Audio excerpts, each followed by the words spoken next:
আপনি তো মনে হয় রতনের আম্মা। হ্যাঁ, আমি রতনের মা। রতন কনস্ট্রাকশনের কাজে বিদেশে 14 তলা থেকে পড়ে ওর দেহ ছিন্ন ভিন্ন হয়ে গেছে।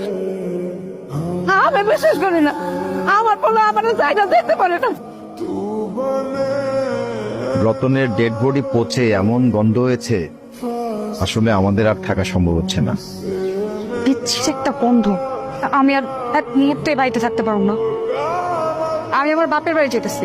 আপনার ছেলে লাশের গন্ধ তো আমি এই বাড়িতে থাকতেই পারতেছি না। বাবা, তুমি এতটা সত্যবান।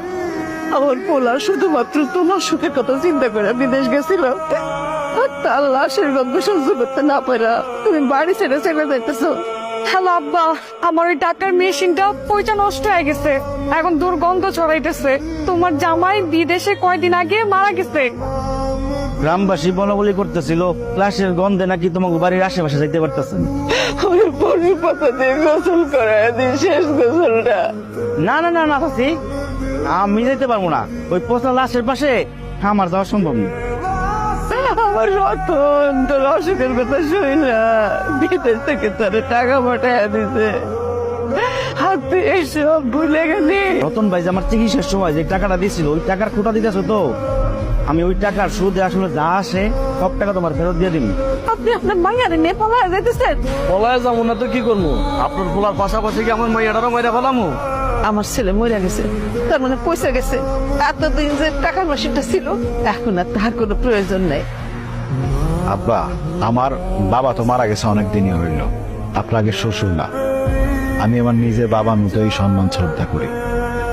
সেই কথাগুলো আপনার মনে পড়ে বিআই সাহেব? আমার ছেলে আপনার ছেলে, আর আজকে আমার ছেলের লাশের গন্ধে আপনি আপনার মায়ের নিয়ে বাড়ি ছেড়ে চলে যেতেছে। সেদিনের কথাগুলো আবেগে বইলা ফেলাইছি। আশা করি কথাটা বুঝতে পারছেন। চল দে মা, চল।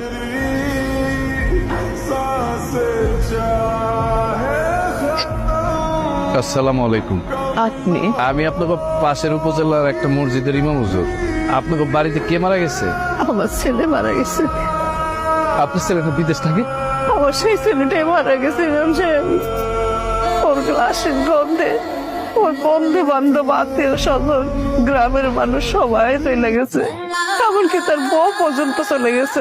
আমি তো কোনো পচা গন্ধ পাইতেছি না, আমি পাইতেছি সুগন্ধ। আর এরকম সুগন্ধ আমি আমার জীবনে কোনোদিন পাই নাই, বিশ্বাস করেন। আপনার ছেলের লাশের থেকে কোনো দুর্গন্ধ পাই দিতেছে না। এই ইমাম সাহেব আসার পর লাশের ভেতর থেকে একটা সুগন্ধ বের হইতেছে তো। ইমাম সাহেব, আপনি কি আগে থেকে আমার ছেলের চিনতেন? আপনার ছেলের আমি আগে থেকেই চিনতাম, আর আপনার ছেলে বিদেশ যাওয়ার পরে